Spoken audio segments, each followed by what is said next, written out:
जानते हैं कि ईरान में जो भी हुआ, जो कल हम लोग जिस पे बात कर रहे थे फजील साहब, तो क्या ईरान में जो हुआ वो प्रोटेस्ट था, या मतलब ये कहा जाए कि हर तरह से उसको बर्बाद करने की तैयारी हो गई? अभी भी बदला मतलब चालू हो रहा है, अभी भी मामला चल रहा है वेबसाइट्स के जरिए से। लेकिन बात सबसे पहले चलेंगे एलन मस्क की, क्योंकि आईडी एक कंपनी है चाइना की। जी, जी। वो खैर बड़ा लंबा इन लोग का आपसी संघर्ष है और टेक्नोलॉजी का वार है ये। और स्टारलिंक को जाम करके चाइना ने और ईरान ने मिल करके पूरी दुनिया में स्टारलिंक पे प्रश्न चिन्ह खड़ा कर दिया। जी, क्योंकि जी। स्टारलिंक इसी बात के तो दावे करता था ना कि हमारा टेक्नोलॉजी दुनिया में सबसे ऊपर है। तो अब तो वो फेल हो गए। हालाँकि इसमें मैं समझता हूँ कि बहुत हद तक कोई एलन मस्क से कोई बहुत मतलब नहीं है। वो तो एक सब कोई भी उसको ले सकता है। और वो अमेरिका मैं इसलिए भी कह रहा हूँ कि प्रेसिडेंट ट्रम्प आए और एलन मस्क में काफ़ी दूरियाँ बन चुकी हैं। मुझे नहीं लगता है कि वो इसमें इस बात में शामिल होंगे, क्योंकि ये बहुत लंबे तरीके से होता है। ख़ैर उस पे हम लोग डिटेल जाएँगे तो टाइम काफ़ी लग जाएगा। पर इतना है कि वो भी उनकी ये चाल भी नहीं कामयाब हो पाई। और ईरान इस वक़्त पूरी तरह से एकदम कंट्रोल में है, कोई ऐसी दिक्कत नहीं है। दूसरा है खबर कि कहाँ तो खamenei साहब को लोग कह रहे थे रूस चले जाएँगे, हमको सुनने में आ रहा है कि नेतन्याहू ही चले गए इज़राइल छोड़ के। आज एक्स पर, ट्विटर पर जो है सोशल मीडिया पर बहुत तेज़ी से ये खबरें वायरल हो रही हैं कि जो उनका जहाज़ है, वो उड़ते हुए दिखाई दिया है। मतलब वो ये कयास लगाया जा रहा है कि जब पिछली बार भी ईरान पे जब हमला हुआ था, नेतन्याहू नहीं थे यहाँ इज़राइल के अंदर। तो ये कयास लगाया जा रहा है कि नेतन्याहू इज़राइल छोड़ दिए, इसका मतलब कि ईरान पे हमला होगा तो ईरान भी इज़राइल पे हमला करेगा। ये कयास लगाया जा रहा है। लेकिन नेतन्याहू ने इज़राइल छोड़ दिया, इसकी बहुत ज़्यादा पूरी दुनिया में चर्चा हो रही है, सोशल मीडिया पर ख़ास करके। तो ये सबसे बड़ी खबर है कि उधर कतर ने जो है अपना बेस मतलब उनका अमेरिका के जहाज़ वग़ैरह सब लौटा दिया, चले गए वो लोग। और धीरे-धीरे पूरा अमेरिका अपना बेस जगह-जगह से जो ज़रूरी हथियार है या ज़रूरी चीज़ें उनको हटा रहा है धीरे-धीरे करके। मतलब ऐसा नहीं कर रहा है कि दुनिया में खबरें फैल जाएँ कि अमेरिका भाग रहा है, लेकिन अंदर से वो भाग ही रहा है। उसे पता है कि अगर हमने एक अच्छा सबसे बड़ी प्रेसिडेंट ट्रम्प के सामने एक चुनौती इस पूरे प्रकरण के बाद आ गई कि अब वो अमेरिकन को जवाब क्या देंगे? पिछली बार तो नेतान्याहू वगैरह पे हमला करके दिखाया कि हमने उनके परमाणु ठिकानों को तबाह कर दिया। चलिए वो सब तो हो गया। इस बार क्या जवाब देंगे? ये जो पूरा खेल रचे और खामनेई साहब को भी रूस भगा दिए, सब कुछ हो गया, हमला कर दिए, सत्ता परिवर्तन हो गया, सारा खेल प्रोपेगेंडा जितना करना था हो गया। अब वो अमेरिका में क्या जवाब देंगे अपने राजनीतिक प्रतिद्वंदियों को कि आपने क्या मिला आपको? तो वो लोग ये उम्मीद कर रहे थे कि कल बात हुई थी ना आपसे कि इराक से कोई मिसाइल डाल देगा। अरे भाई ये बच्चों का खेल थोड़ी है, ये दिवाली की रॉकेट है क्या? इधर-उधर चला दोगे। ये मिसाइल है और गिरती है तो जान-माल का भी नुकसान होता है। और जब ये गिरती है तो उसका जवाब कितने हज़ार में देना पड़ेगा इसका अंदाज़ा नहीं है।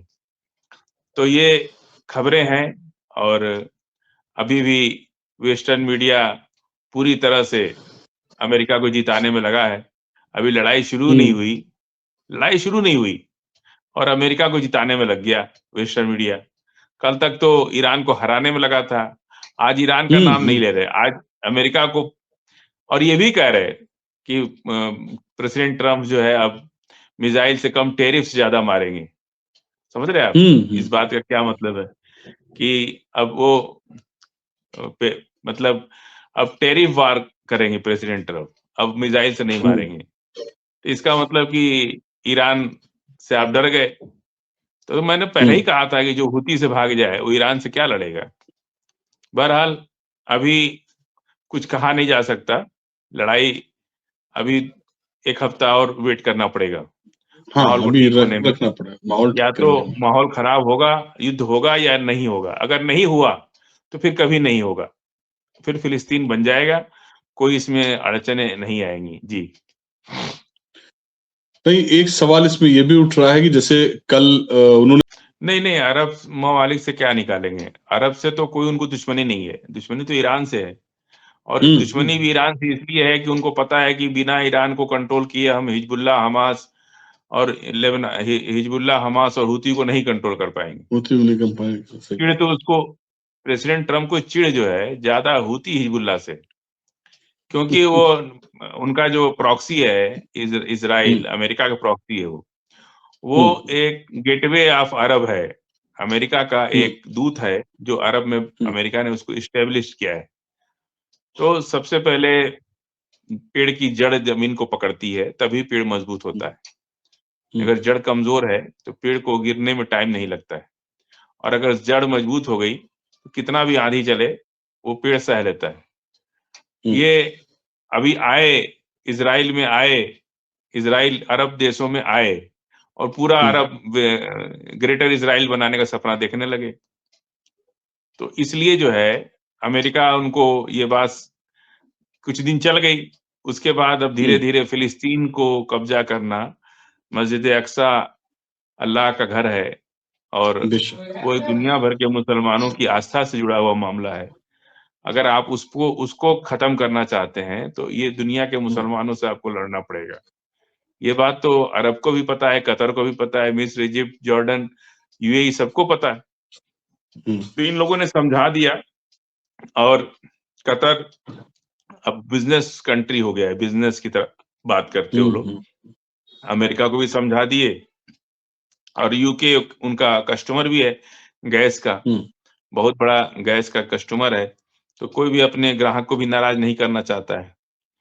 तो दोनों तरफ से उन लोगों ने मैनेज किया है, और ये बात है कि अमेरिका चाहे आगे अंजाम चाहे जो भी हो, अमेरिका ने अरब जगत के अंदर अपनी पकड़ कमजोर बना ली, माने जो पकड़ थी उनकी वो कमजोर पड़ गई। ये बात तो पूरी तरह से इस पूरे एक हफ्ते के प्रकरण में तय हो चुका है।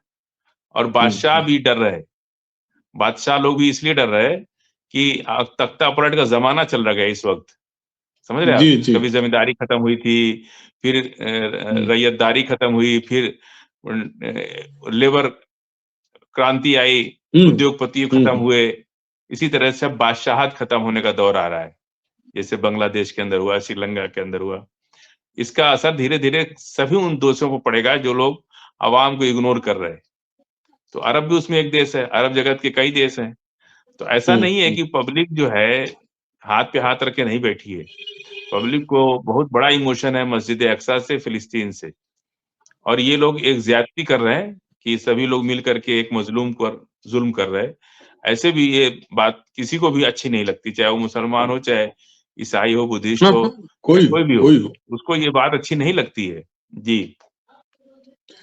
अच्छा, क्या आपको लगता है कि ये जो और ईरान उनका दोस्त है, तो ये सब कुछ एक बहुत बड़ा नेक्सस बन गया है, जिसको अमेरिका समझ रहा है। अमेरिका ये समझ रहा है कि अरब हमारा भी है और ईरान का भी है। अब ईरान का कितना है और हमारा कितना है, ये वक्त आने पर पता चलेगा। अभी नहीं पता बाद चलेगा। में पता चलेगा। ये तब पता चलेगा जब कुछ ऐसी घड़ी आएगी। टर्की अमेरिका का भी है और ईरान का भी है। अब कितना ईरान का है, कितना अमेरिका का है, ये भी वक्त आने पर पता चलेगा। तो इसी तरह से अभी जॉर्डन, मिस्र, इजिप्ट ये लोग नहीं बोल रहे, लेकिन वक्त आने पर इनकी भी जबान खुलेगी, तो कितना खुलेगी और किसके पक्ष में खुलेगी, ये भी अभी अमेरिका किसी भरोसा नहीं कर रहा। अमेरिका को जिस तरह से पहले अमेरिका चाहता था कि हम दिन को रात कहें तो ये लोग रात कहें, वो चीज तो खत्म हो गई। तो ये सारी चीजें, अब अमेरिका भी संकट में है। उसका डॉलर का एग्रीमेंट अभी हुआ नहीं अरब के साथ, जो तेल जो है डॉलर में बिकेगा, ये एग्रीमेंट रिन्यू नहीं किया अरब ने अमेरिका के साथ, और अभी भी नहीं किया। तो फंसा के रखा है अमेरिका को अरब ने। अब अमेरिका जो है खुल के आ भी नहीं पा रहा है, ना दोस्त बन पा रहा है, दुश्मन बन पा रहा है। बुलाया, शाही दावत दिया, लेकिन सिग्नेचर नहीं किया। प्रिंस सलमान ने सिग्नेचर नहीं किया। तो ये सारी चीजें अमेरिका को काफी खटक रही है। हमारे यहाँ रामधारी सिंह दिनकर की एक कविता है, उसने लिखा है कि अमीरी की जी। कब्र पर पनपी हुई गरीबी बड़ी जहरीली होती है।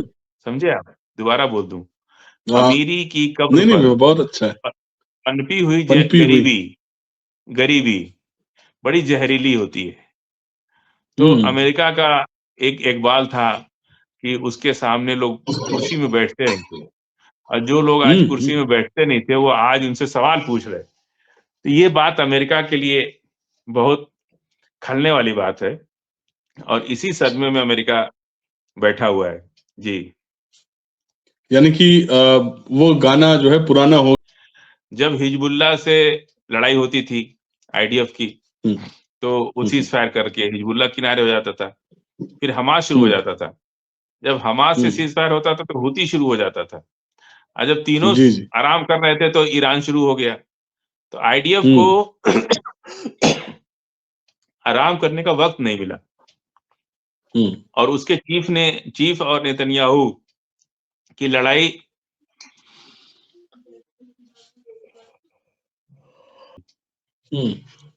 नहीं, ये तो आईडीएफ तो अब बिल्कुल ही आप सही। यूरोप में जो प्रो फिलिस्तीन सरकार को कुछ तो देंगे ना। अगर कोई मरा है तो वो कहीं ना कहीं तो बॉडी पोस्टमार्टम होगी, तमाम प्रक्रिया होती है, हाँ, उससे ना मालूम उसका पूरा चलेगा कि कितने लोग कहाँ घायल हुए।